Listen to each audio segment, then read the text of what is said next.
चलिए स्टार्ट करते हैं हमारा आज का आखिरी लेक्चर फर्स्ट यूनिट का अलजेब्रा के।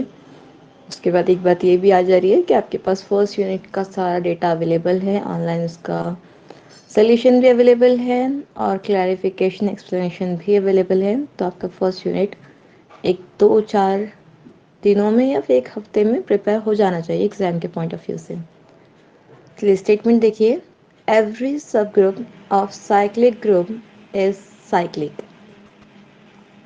हमने देखा था कि ग्रुप रहा तो हम उसका सब ग्रुप ले सकते एच नाम का। व्हाट इफ ये जो ग्रुप था ये साइक्लिक रहा तो क्या ये एच पे कोई कंडीशन आती है? जब आपकी मैथमेटिशियन ने इस बात पे सर्च की कि ऐसे कुछ हो सकता है क्या, तो उन्होंने सर्च किया कि अगर आपका सुपर ग्रुप साइक्लिक होता है तो सब कितने भी सब ग्रुप बनाओ या सब ग्रुप बनाओ, कॉमनली कितने भी या फिर सब ग्रुप बनाओ, तो साइक्लिक ग्रुप का सब ग्रुप भी साइक्लिक ही होगा। ऐसा नहीं होगा कि मेन ग्रुप जो है आपका ये साइक्लिक है और ये जो उठा है ये साइक्लिक परफॉर्मेंस नहीं दे रहा है, मतलब ये एक एलिमेंट के थ्रू जनरेट नहीं हो रहा है। हाँ, एक ये चांसेस है कि अगर सपोज करो सेट ऑफ इंटीजर है, इसमें से कुछ नंबर्स है, ये साइक्लिक ग्रुप नहीं है, लेकिन हो सकता है एच उसके अंदर साइक्लिक हो। ये वाली वाइस वर्सा वाली कंडीशन हो सकती है, टर्म बेस्ड कंडीशन बेस्ड। लेकिन ये बात 100% अश्योरिटी के साथ कह सकते हैं अगर मैंने कहूँ कि जी नाम का एक साइक्लिक ग्रुप है, अब मैंने उससे सब ग्रुप लिया, तो अब आग बंद करके आपके पास रिजल्ट है कि अगर जी साइक्लिक ग्रुप है तो उसके पास से आने वाला हर एक ग्रुप जो कि उसका सब ग्रुप है वो भी साइक्लिक ही होगा। ये तो अभी हमको समझा स्टेटमेंट, एग्जाम में पूछा हुआ स्टेटमेंट है, आपके पास लिखा हुआ है, 2 दफा पूछा हुआ है। जितनी दफा एग्जाम में पूछा हुआ है उतने उसके एग्जाम में आने के चांसेस बढ़ जाते हैं। पासिंग पॉइंट ऑफ व्यू से प्रिपरेशन कर रहे तो मैक्सिमम पुराने पेपर सॉल्व करने की कोशिश करो, उनको लर्न करने की कोशिश करो। ठीक है, देखते हैं प्रूफ। पहली चीज क्या है, हमारे पास सपोजिशन क्या है कि जी साइक्लिक है। साइक्लिक है मतलब वो एक एलिमेंट के जरिए जनरेट हो रहा। तो देखो, let G is generated by A, है ना, जी ने ए के जरिए जनरेट हो गया, B are cyclic group generated by A. जैसा कि हमको दिया हुआ है कि जी एक साइक्लिक ग्रुप है और ए के जरिए उसको जनरेट कर सकते। ठीक है, आते हैं नेक्स्ट पेज पे। अब हमने क्या बोला कि एच नाम का एक सब ग्रुप है, हमको बताना है ये एच ही साइक्लिक है।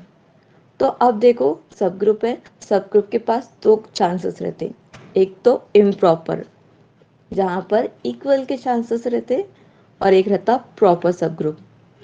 ये क्या है, ये इम्प्रॉपर है, ये है प्रॉपर। इम्प्रॉपर में कौन कौन से आते, एक तो खाली set that is empty. Empty set, ये यहाँ पर एम्प्टी ना होते हुए वो एम्प्टी क्या रहने वाला है, सिंगलटन ई, यानी आइडेंटिटी, क्योंकि आइडेंटिटी खुद का भी इनवर्स है, आइडेंटिटी आइडेंटिटी है, आइडेंटिटी खुद से मल्टीप्लाई करके भी ग्रुप में जाने वाला है, तो ये भी बेसिकली एक ग्रुप ही बनाने वाला है। यानी सिंगलटन आइडेंटिटी भी ग्रुप रहता। यहाँ पर हम सेट थ्योरी में कैसे लेते हैं, each set has two trivial subset that is empty set and itself. तो वो इम्प्रॉपर सबसेट्स रहते हैं, यहाँ पर इम्प्रॉपर सब ग्रुप्स रहेंगे। कौन कौन से, एक तो सिंगलटन ई और एक तो इटसेल्फ। तो अगर हमारा एच ई रहेगा तो ई भी खुद के जरिए मल्टीप्लाई होकर जनरेट होगा, ई का आइडेंटिटी भी खुद होगा, ई खुद का ही इनवर्स है, यानी ई साइक्लिक भी रहेगा और जनरेट भी करेगा।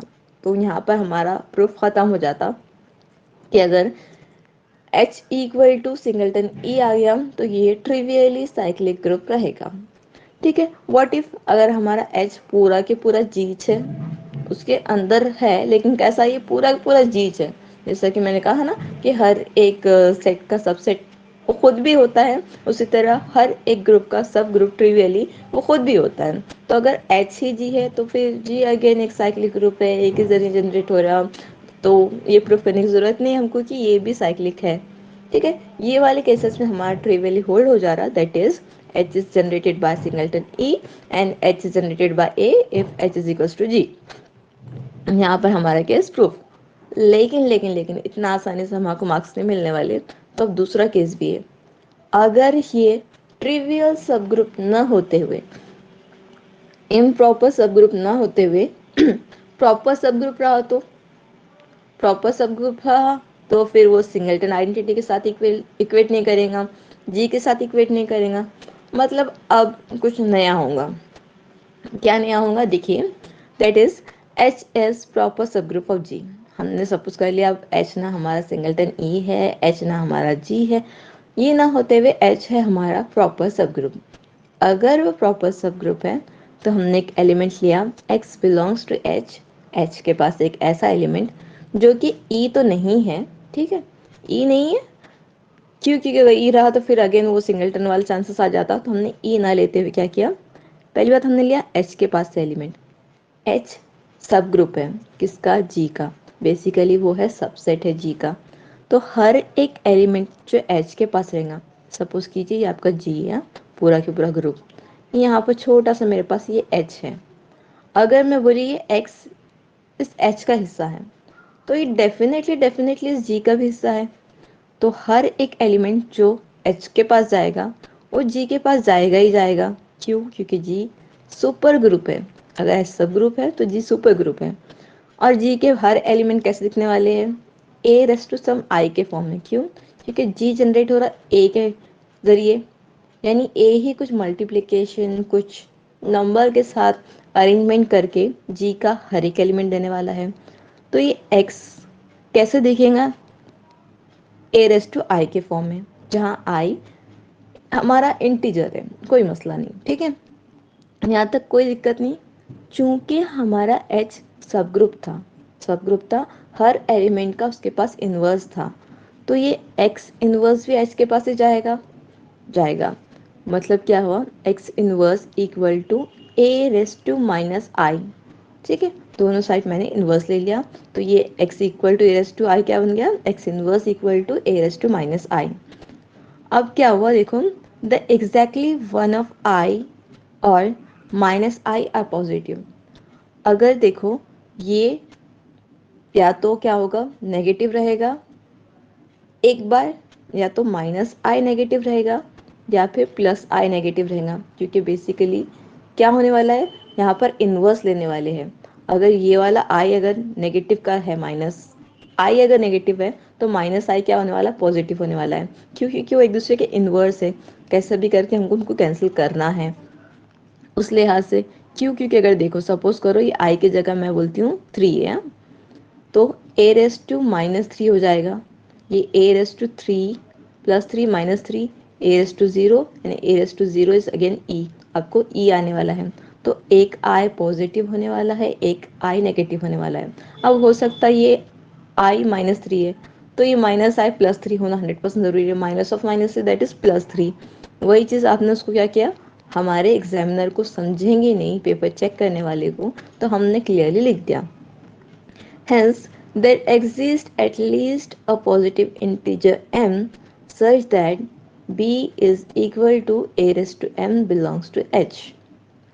अब हमने क्या बोला कि हमने एक लीस्ट पॉजिटिव इंटीजर m को इस तरह लिया कि b का हर एक element a raised to m के फॉर्म में दिखेगा। और ये b बेसिकली कहाँ का एलिमेंट है, h। हमको क्या बताना है, h g से थोड़ा सा हट के है लेकिन साइक्लिक है। तो हमको बताना है कि h के एलिमेंट भी a रेस टू i के जैसे ही कुछ अलग फॉर्म में दिखते हैं। तो कुछ अलग की जगह हमने i को m से रिप्लेस किया। और अब हमको काम करना था, तो हमने क्या बोला कि ये a raise to m b दिख रहा, ठीक है। ये सब हमारा सपोजिशन है। अब देखो, we will prove h is generated by b। ये हम प्रूव करेंगे। हमने सपोज क्या किया, y एक एलिमेंट लिया h के फॉर्म में, और y कैसे दिखता मालूम, y is equals to a raise to r के फॉर्म में दिखता हर एक एलिमेंट। क्यों, हमने क्या बोला, h का हर एक element a raise to some multiple के फॉर्म में दिखने वाला है। अब मैंने यहाँ पर एक नंबर ले लिया r बोल के, m को रिप्लेस कर दिया। क्यों, क्योंकि मेरे को डिवीजन एल्गोरिथम लगाना था इसलिए। अब देखो i आपका कहाँ का एलिमेंट है, g के पास के वास्ते आपने i लिया था, m h के वास्ते लिया था, मतलब I is 100% greater than equal to M। फिर हमारा डिवीजन एल्गोरिथम लगेगा, कुछ तो भी अरेंजमेंट करेंगे। तो देखो अब वो I को मैंने R से रिप्लेस किया, तो देखो R is equals to m alpha plus beta, जहाँ अल्फा मल्टीपल ऑफ M है जबकि बीटा आपका रिमाइंडर है। और रिमाइंडर की कंडीशन क्या रहती, ये या तो ज़ीरो रहेगा, ये ज़ीरो से बड़ा रहेगा, लेकिन आपके मल्टीपल से 100%, आपके डिवाइजर से 100% छोटा रहेगा, स्ट्रिक्टली लेस देन M है। फिर क्या किया मैंने, नेक्स्ट चीज़ में मैंने अरेंजमेंट कर दिया। देखो बीटा के लिए काम करना था, मैंने बीटा का LHS मिला लिया, ये R माइनस एम अल्फ़ा, सिर्फ यहाँ पर अरेंजमेंट किया। And alpha and beta with integer we have. अब यहाँ पर अल्फा और बीटा आपके पास मालूम है आपको इंटीजर है, आपने क्या किया, दोनों साइड ये चीज़ ए लगा दी और आपका ये जो डेटा था इसको एक्सपोनेंशियल में भेज दिया। तो क्या बन गया, A raise to beta is equals to A raise to R minus M alpha. ठीक है, अब रूल ऑफ इंडाइसिस क्या बोलता, ये ए रेस टू आर लिख सकते हैं, ये A raise to minus M alpha लिख सकते हैं। अगेन हम रूल ऑफ इंडाइसिस की वजह से मल्टीप्लिकेशन प्रॉपर्टीज इस्तेमाल कर सकते हैं। लेकिन अब क्या किया मैंने, ए रेस टू एम जैसे आया, आपको पता है ए रेस टू एम आपने क्या सपोज किया था, ये तो बी सपोज किया था। तो ये क्या हो गया, A raise to R equal to B raise to minus alpha. यहाँ तक ठीक है। जैसे B raise to minus alpha आया तो आपने क्या किया, बी इनवर्स ऑफ अल्फा लिख दिया। चलता, रूल ऑफ इंडाइसिस आपको ये चीज़ों पे अलाउ करता है कि आप ऐसे काम कर सकते हो। यहाँ तक हम आ गए। अब देखो ए रेस टू आर किसका एलिमेंट था, एच का एलिमेंट था। बी इनवर्स किसका एलिमेंट है, बी आपने क्या लिया था, b is equals to A raise to n, जो कि एच का एलिमेंट था। एक एलिमेंट लिया आपने, दूसरा एलिमेंट लिया, उसका इनवर्स लिया, और ये दोनों का बाइनरी ऑपरेशन, ये दोनों कैसे है, इसके एलिमेंट है एच के, एच सब ग्रुप है, दोनों का बाइनरी ऑपरेशन किसके पास जाने वाला है, एच के पास जाने वाला है। यानी ये तीसरा element a raise to beta, ये भी किसके पास गया, एच के पास गया, है ना। मतलब क्या हुआ, यहाँ पर जितने भी एलिमेंट आए वो ए रेस टू बी के फॉर्म में, ए रेस टू एम के फॉर्म में, ए रेस टू आर के फॉर्म में आए। मतलब क्या, ये कहीं ना कहीं ए से ही जनरेट हो रहे। भले से हम उसको थोड़ा सा कंसाइज करके एम नाम लिए, लेकिन दिख रहे तो कैसे, ए रेस टू एम के फॉर्म में। हो सकता भी हमारा इंटीजर एग्जिस्ट ना करे आर नाम का। देखो अब क्या है, but beta is less than m, beta क्या था हमारा, रिमाइंडर था। हो सकता है ये beta strictly less than m है, लेकिन हमने एम को लीस्ट पॉजिटिव लिया, एम से कोई छोटा नहीं हो सकता, यानी बीटा क्या हो जाएगा, फिर जीरो हो जाएगा। अब जो आपकी एक्सप्रेशन थी ये क्या था, इक्वल टू बीटा था, अब ये इसका बीटा ही जीरो आ गया, तो क्या हो गया, r minus M alpha equal to zero. Therefore r minus M alpha equal to zero, ये रिपीट किया, यहाँ पे इसको आर एच एस में शिफ्ट किया, ए रेस टू अल्फा आ गया। मतलब जो आपने वाई लिया था ये भी कैसे दिख रहा है, देखो a raise to m alpha के फॉर्म में। मतलब क्या था, आपने वाई जो एक आर्बिट्ररी एलिमेंट लिया था वो भी ए रेस टू एम के फॉर्म में दिखा। यानी बी रेस टू अल्फा के आपको क्या देखना था कि ये बी के जनरेटेड है, ये क्या हुआ, A raise to M raise to alpha है, लेकिन ए रेस टू एम आपने कंसिडर किया था बी, तो क्या हो गया, बी रेस टू अल्फा हो गया। यानी क्या हुआ, आपने y एक आर्बिट्ररी उठाया था, लेकिन ये भी b के मल्टीपल में ही जनरेट हुआ। मतलब क्या हुआ, हर एक एलिमेंट h का b के जरिए जनरेट हुआ। यानी h क्या है, एक साइक्लिक ग्रुप है जिसका जनरेटर b है। लास्ट में आपका कंक्लूजन हर एक थ्योरम ने, हर एक सोल्यूशन में मस्ट होना चाहिए एग्जाम के हिसाब से कि एवरी सब group of cyclic group is cyclic. यहाँ पर आपका ये थ्योरम प्रूफ ज़्यादा दिक्कत वाला नहीं है, बट थोड़ा सा आपने क्या किया, डिवीजन एल्गोरिथम का इस्तेमाल किया। वो किस तरह कर रहे एक बार उसको जहन में कर लीजिए, आपके वास्ते आगे प्रूफ आसान हो जाएगा। नेक्स्ट थ्योरम है second last theorem of the unit, that is let G be a finite cyclic group of order n and let D be a positive divisor of n, then G has exactly one subgroup of order D। क्या दिया हुआ है आपके पास, एक finite cyclic group दिया हुआ है जिसकी ऑर्डर कितनी है, एन नाम की उसकी ऑर्डर है। ठीक है, इसके अलावा अगर कोई नंबर है, क्लियरली कह रही हूँ, कोई नंबर है जो पॉजिटिव है और इस एन को डिवाइड भी करता है, सपोज कीजिए जी का ऑर्डर 15 है और इस यहाँ पर सपोज कीजिए 5 एक पॉजिटिव नंबर है जो 15 को कम्प्लीटली डिवाइड करता है, तब G has exactly one subgroup of order D। अगर ऐसा होता है ना, तो इस 15 नंबर ऑफ ऑर्डर वाले ग्रुप के पास एक 5 नंबर ऑर्डर वाला सब ग्रुप 100% रहेगा। कब कब कब? पहली चीज़, जब आपका ग्रुप साइक्लिक है, साइक्लिक के अलावा फाइनाइट है मतलब उसकी कुछ तो भी ऑर्डर फिक्स है, उस फिक्स ऑर्डर को अगर कोई नंबर डिवाइड कर रहा, तो वो जो नंबर डिवाइड कर रहा उस नंबर वाला एक ही सब ग्रुप आपके जी के पास रहेगा।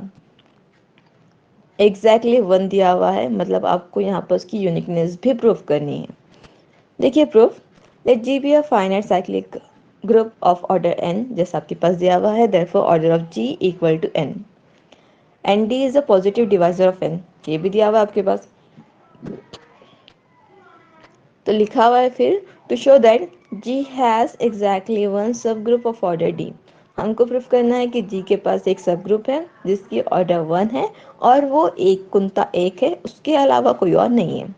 अगेन फिर हमारे पास ट्रिवियल केसेस एग्जिस्ट हो जाते हैं कि d इक्वल टू 1 रहा या d इक्वल टू n रहा, क्यों? 1 भी 100% n को डिवाइड करता है, और अगर n बजाते खुद भी तो n को डिवाइड करेगा। अगर ये ऑब्वियस केसेस है तो ये तो बेचारे एक उनते एक ही चेन के साथ क्या है, तो हमारा थ्योरम प्रूफ हो गया। लेकिन अगर यहाँ पर ये केस प्रूफ हो गया, लेकिन अगर हमारा d ना ही 1 है ना ही n है, तो क्या थ्योरम प्रूफ होता है? होता तो है, तो हमको प्रूफ करके बताना है। अब सपोज कर रहे हैं हम कि n को d डिवाइड कर रहा मतलब कुछ तो भी श्योर वैल्यू आने वाली है, इन्फिनाइट नहीं आने वाली है, और श्योर वैल्यू को हमने लिखा m। ठीक है, अरेंजमेंट किया तो आपके पास क्या आ गया, n equal to M D. And हमको ये आगे लगने वाला था, कह दिया हमने इक्वेशन स्टार। ठीक है, suppose G is generated by an element A, G cyclic group है, उसका कोई जनरेटर भी है और वो जनरेटर ए है, तो आप लिखेंगे जी इज जनरेटेड बाय ए, लिख दिया। हर एक एलिमेंट जो आप उसके पास उठाने वाले हो वो कैसे दिखने वाला है, मल्टीपल ऑफ ए, तो आपने क्या लिखा, let B is equal to A raise to M and order of V equal to D. एक एलिमेंट लिया हमने इसका b, तो a रेस टू m के फॉर्म में दिखने वाला है, और आपने बोला कि जब आप b रेस टू d लिखोगे तो d is the least positive integer of v and order of v is t। कैसा? यहाँ पर और थोड़ा सा क्लैरिफिकेशन लिखा, ये ऐसा लेने का मकसद, m लेने का मकसद क्यों था, क्योंकि देखो आपके पास b raise to d e आने वाला है, लेकिन आप जब d और m दोनों मल्टीप्लाई करोगे तो क्या होने वाला, देखो ये क्या बनने वाला है, A raise to M D, और ए रेस टू एन क्या आने वाला है, A raise to N by equation star, और ये इक्वल टू ई जो हमारा आया उस पर हमको कोई दिक्कत नहीं देने वाला। तो ये बहुत स्मार्टली हमने एक मूव लिया और क्या बोला कि B equal to A raise to N consider किया। अब देखो हम क्या सपोज कर रहे, एच एक साइक्लिक सब ग्रुप है हमारे जी का, ऐसा हो सकता क्योंकि कभी हमने देखा कि हर एक सब ग्रुप साइक्लिक ग्रुप का साइक्लिक ही होता है, तो यहाँ से हम बोल सकते हैं कि एच अगर कोई सब ग्रुप है तो वो साइक्लिक ग्रुप है जिसकी ऑर्डर डी है ना। यहाँ पे हमने प्रूफ भी कर दिया कि इसकी ऑर्डर डी है, order of H equal to D and order of this B is also equal to D. क्यों? क्योंकि एक एलिमेंट ऐसा होता है जिसकी ऑर्डर हमारे ग्रुप की ऑर्डर के साथ कोइंसाइड करती है।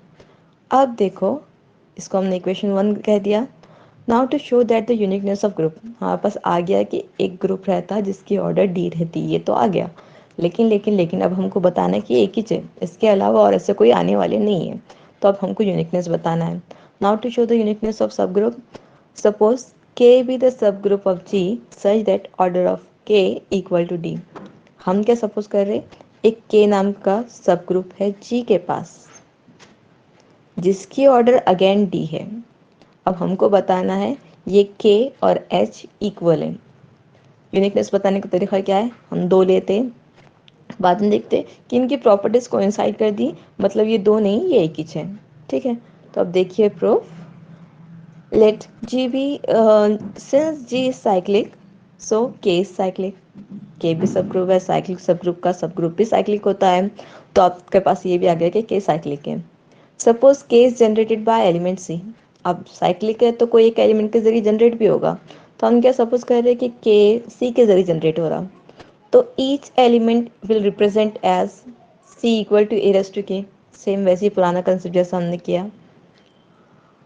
अब मैं क्या करती हूँ, ए रेस टू के इंटू डी किया मैंने, तो सी रेस टू डी हो गया, लेकिन इसके हर एलिमेंट के ऑर्डर कितनी आने वाली है, डी आई, तो वो ई देने वाली है, मतलब क्या हुआ, A raise to K D will equal to D.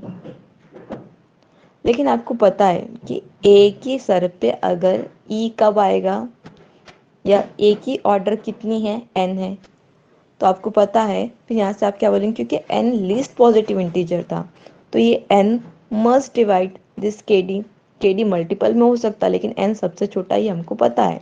अगर एन की पावर पे कोई ई आ रहा, तो कब आ रहा, क्योंकि वो वहाँ पर ऑर्डर था, लीस्ट पॉजिटिव इंटीजर था, therefore N divides K D.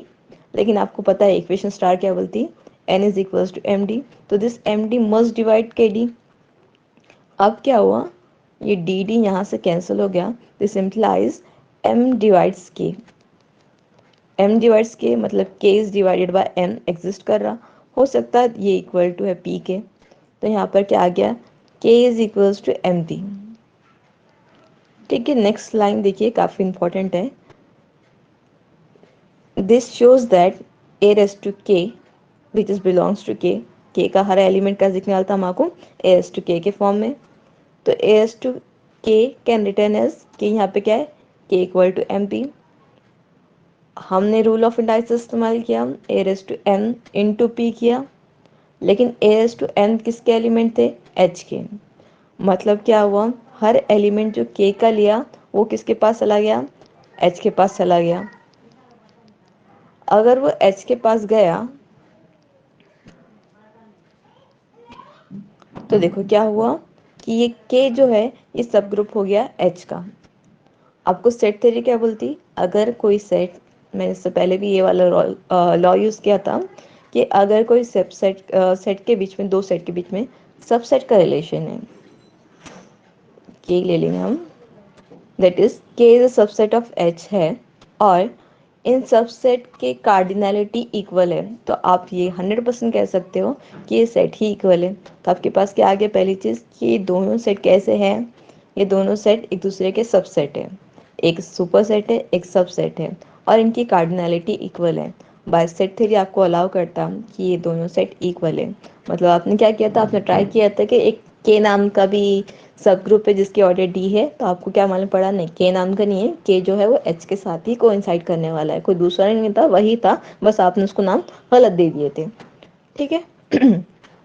And the last theorem of your unit, theorem number 20, statement देख लीजिए, let H is generated by A and K is generated by B, they are cyclic group of order m and n respectively, show that m and n are relatively prime, then H cross K is cyclic group of order Mn। दिया हुआ data क्या क्या है, पहले theorem से वो extract कर लेते हैं।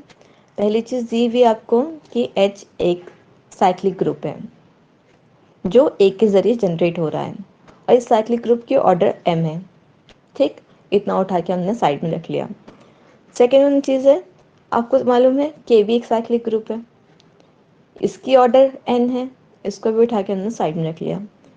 अगर, ये क्या चीज़ है, ये अगर वाली, ये m और n रिलेटिवली प्राइम है, यानी n के जितने भी डिवाइजर्स मिलने वाले, अगर m सपोज कीजिए आपके पास 10 है, तो 1 2 5 10, ठीक है, ये जो उसके डिवाइजर्स आए जो 10 को डिवाइड कर सकते, उसके डिवाइजर, और जो n के डिवाइजर जो n को डिवाइड कर सकते, इन दोनों में अगर कुछ कॉमन डिवाइजर मिलेगा, ग्रेटेस्ट कॉमन डिवाइजर, ये सबसे बड़ा डिवाइजर जो कॉमन है वो रहेगा 1। तो यहाँ से आपका है आपका प्रूफ कि देन H क्रॉस K, ये जब दोनों का आप कार्टेशियन प्रोडक्ट लोगे H और K का, तो ये भी साइक्लिक ग्रुप रहेगा, और जिसकी ऑर्डर डायरेक्टली आप एच के ऑर्डर को मल्टीप्लाई कर देंगे के ऑर्डर से और आपके पास आ जाएगा ग्रुप की ऑर्डर। ठीक है, तो अब हमारा ये लास्ट प्रूफ है। सुकून से देख लीजिए क्या है प्रूफ में। प्रूफ आपने क्या लिया, पहले जो दिया हुआ है कि एच क्रॉस के दिखने कैसे वाला है, तो you are defining let H cross K equal to collection of all order pair H with k where each small h belongs to capital H and small k belongs to capital K। ठीक है, ये हमने define कर दिया। Define a mapping of binary operation H cross के। अब भाई हमने एक सेट लिया, हमको ये सेट को बताना है कि साइक्लिक ग्रुप है, तो बेसिकली ये सेट है तो सेट के साथ बाइनरी ऑपरेशन भी रहेगा। तो यहाँ पर कैसा ऑपरेशन रहने वाला है, क्रॉस ऑपरेशन रहने वाला, तो दिखने कैसा वाला है आपको ये भी बताना है। तो आप क्या ले रहे, देखिए order pair H1K1 is multiplying with order pair H2K2 और इनका मल्टीप्लिकेशन कैसा होने वाला है, पेयर वाइज। एच के एलिमेंट एच के साथ मल्टीप्लाई होंगे, ऑर्डर पेयर का ऑर्डर पेयर रहेगा, के एलिमेंट के साथ मल्टीप्लाई होंगे। ठीक है, आपने इसका बाइनरी ऑपरेशन भी दिखा दिया। अब ये ऐसी चीज़ होल्ड भी होती है कार्टेशियन प्रोडक्ट में, तो अब क्या हुआ, देन एच क्रॉस के is closed under this binary operation. आपको पता है ये चीज़ कार्टेशियन प्रोडक्ट आपको अलाउ करता है, मतलब ये बाइनरी ऑपरेशन को 100% सेटिस्फाई करेगा और हर एक चीज़ एसोसिएटिव होती ही है, तो आपको उसका भी दिक्कत नहीं। अब आपको देखना है इसके पास आइडेंटिटी है, क्योंकि H एक साइक्लिक ग्रुप था, उसके पास सपोज कीजिए E1 नाम की आइडेंटिटी है। K एक साइक्लिक ग्रुप था, उसके पास सपोज कीजिए E2 नाम की आइडेंटिटी है। मैंने एक एलिमेंट लिया ऑर्डर पेयर के पास से H1K1, ये कहाँ से आया, H क्रॉस K से, और E1 E2 आपको पता है ऑर्डर पेयर है तो इनका मल्टीप्लिकेशन कैसा होने वाला है, पेयर वाइज। H1 से E1 मल्टीप्लाई होगा, K1 से E2 मल्टीप्लाई होगा। अब यहाँ पर गौर करने की बात क्या है, देखो H1 H का हिस्सा था, E1 H की आइडेंटिटी थी, H1 देगा। सिमिलरली K1 K का हिस्सा था, K का एलिमेंट था, और E2 K की आइडेंटिटी थी। तो ये और K से साइक्लिक ग्रुप है, मतलब वो आइडेंटिटी प्रॉपर्टी सेटिस्फाई करेगा, तो ये K1 दे देगा।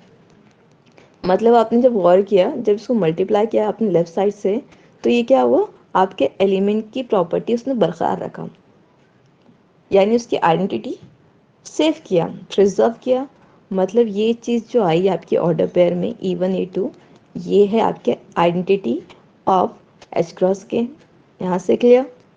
अब आपको देखना है कि अब ये साइक्लिक ग्रुप है तो इसके पास बाबा इन्वर्स है या नहीं है। तो देखिए इन्वर्स के लिए अब हमने एलिमेंट लिया एच के, ऑर्डर पेयर एच के, और एक एलिमेंट लिया एच इनवर्स के इनवर्स, जहाँ एच इनवर्स एच का हिस्सा रहेगा और के इनवर्स के का एलिमेंट रहेगा।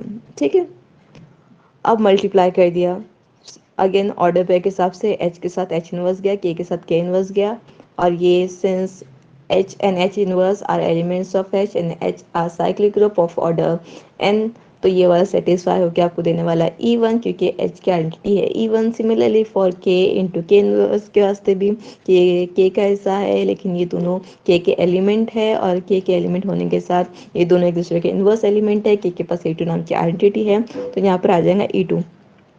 मतलब हर एच के एलिमेंट के वास्ते एच इनवर्स के इनवर्स नाम का एलिमेंट एग्जिस्ट हो रहा, मतलब एच के है ग्रुप। यहाँ तक हमारा काम खत्म हो गया। अब हमको बताना है, क्या बताना है आपको, देखो एच के है साइक्लिक ग्रुप और जिसकी ऑर्डर है Mn। अब हमको बताना है कि ये जो आने वाला है ग्रुप, इसकी ऑर्डर है N। अब हमारा आधा काम के वास्ते हम काम करेंगे Mn के वास्ते। देखो given that H and K are cyclic group of order m and n, H की ऑर्डर m है और K की ऑर्डर n है, जबकि m और n एक दूसरे के साथ रिलेटिवली प्राइम है। H A के जरिए जनरेट हो रहा, K B के जरिए जनरेट हो रहा, ये भी पता है। अब हम क्या कंसीडर कर रहे हैं, यहाँ से एक ऑर्डर पेयर हम क्या बोल रहे हैं, ये कैसे जनरेट होने वाला है, H क्रॉस K के एलिमेंट कैसे होने वाले हैं, it is order pair of A comma B. Order pair के एलिमेंट के साथ इसके एलिमेंट जनरेट हो रहे हैं, ये हमारा सपोजिशन है। और हम क्या पहले सपोज करते, ये एम एन ना लेते हुए हमको ये बताना है ना कि order of A comma B is equals to M N, तो हम एम एन ना लेते हुए हम क्या कर रहे हैं, हम सपोज कर रहे हैं डी है। पहला सपोजिशन हमारा, जो कि बाद में डी और एम एन इक्वल आने वाले हैं और हम बोलेंगे कि एम एन है। अब देखो, अब ये करेक्शन है, यहाँ पर खुसूसी मार्क करो जब आपके नोट्स होंगे। ये A order pair A with B raise to M N लिया मैंने, तो आपको रूल ऑफ इंडाइसिस क्या अलाउ करता, you can write it as A raise to M N B raise to M N. ठीक है, फिर उसको क्या किया मैंने, ये order pair A with B raise to M N किया। अब क्या किया मैंने, मेरे अरेंजमेंट के हिसाब से जो दिया हुआ था, पहले ए रेस्ट टू एम लिया, बी रेस्ट टू एन लिया, बाद में एम एन को इंडाइसिस पे लगा लिया। चूँकि ये लोग इसकी ऑर्डर थे, लीस्ट पॉजिटिव इंटीजर थे, तो ये क्या गया, E raise to N, A raise to M.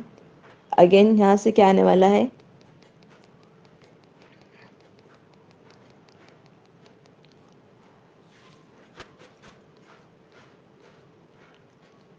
देखिए यहाँ पे प्रॉपर किया उसने, ऑर्डर पे ए कॉमा बी, यहाँ पे रेस्ट टू एम एन था, आपने क्या किया, एम एन को डी सपोज करने वाले हैं आप, तो यहाँ पर लिखा D equal to E one into E two. ठीक है, क्यों ई वन, क्यों ई वन एच की आइडेंटिटी है और ई टू के की आइडेंटिटी है। यहाँ पर क्या आ गया था, ए रेस टू एम आया था, रेस टू एन आया था, और यहाँ पर क्या था, B raise to N raise to M था, और ए रेस टू एम का आपके पास आंसर है ई वन, और बी रेस टू एन का आंसर है आपके पास ई टू। यहाँ से फिर क्या है आपके पास कि डी एक छोटा इंटीजर है जो कि एम को डिवाइड कर रहा है, क्यों, क्योंकि आपने क्या लिया, ये देखो आपने क्या लिया, ये एच क्रॉस के जनरेट किसके जरिए हो रहा, A order pair A with B के साथ, और जिनकी ऑर्डर डी है, तो ये डी यहाँ पर लीस्ट पॉजिटिव इंटीजर है, तो ये जो एम एन आया आपका, तो ये एम एन को डी 100% डिवाइड करेगा। यहाँ से आप बोलोगे इसको कि ये वन। अब आपको देखना है क्या एम एन भी डी को डिवाइड करता है। अब फिर हमने इसको अरेंजमेंट किया, क्या हो गया, ये order pair B raise to D था, तो ये A raise to D B raise to D हो गया। यहाँ से अगर आप ऑर्डर पेयर क्या करो, कंफर्म करो या फिर ऑर्डर पेयर के साथ इक्वेट करो, तो क्या होगा, A raise to D equal to E one, B raise to D equal to E two. लेकिन आपको पता है ए की ऑर्डर कितनी है, एम है, बी की ऑर्डर कितनी है, एन है, तो यहाँ पर क्या होगा, एम सबसे छोटा है जहाँ पर ई दे रहा, और एन सबसे छोटा है बी का जहाँ पर ई दे रहा। मतलब ये ऐसा नहीं हो सकता, तो क्या होगा, ये एम छोटा है तो एम डिवाइड करेंगे डी को, एन डिवाइड करेंगे डी को, ये इम्प्लाइज नहीं कीजिए, ये एन कर दीजिए। लेकिन आपको पता है ये एम और एन तो रिलेटिवली प्राइम है, मतलब क्या होगा, ये दोनों का मल्टीपल डिवाइड करेगा डी को, क्योंकि m रिलेटिवली प्राइम है तो एक दूसरे के साथ मल्टीप्लाई होके कोई दे सकते, लेकिन सपरेशन में देंगे तो दोनों के पास कॉमन डिवाइजर तो है ही नहीं, यानी वो मल्टीप्लिकेशन में देंगे। एक तरफ से आपके पास क्या आया कि आपका d डिवाइड कर रहा m कॉमा n को, दूसरी तरफ से आपके पास क्या है, m कॉमा n डिवाइड कर रहा d को। ऐसा कब होता, जब ये दोनों इक्वल हो गए। तो यहाँ से क्या आ गया, बेसिकली क्या है, m comma n is less than d and d is less than m comma n। From 1 and 2 अब क्या बोलने वाले हैं, m comma n equal to D, therefore cardinality of h cross k equal to M N, और उसका generator क्या है, this is order pair a with b। यहाँ पर आपका यूनिट फन ख़त्म होता है। हो सकता आपके यूनिट में कुछ चीज़ें ऑनलाइन की वजह से दिक्कत दी, आप लोग को समझ में नहीं आई, प्रूफ में क्लियर नहीं हुई, एग्जाम के पॉइंट ऑफ व्यू से आपको लग रहा है इंपॉर्टेंट है, समझ में नहीं आई, वो चीज़ हम क्लास में डिस्कस करेंगे। कल से आपकी ऑफलाइन क्लासेस है, ऑफलाइन क्लासेस में भी रेगुलर रहो और एग्ज़ाम के हिसाब से प्रिपेयर करने की कोशिश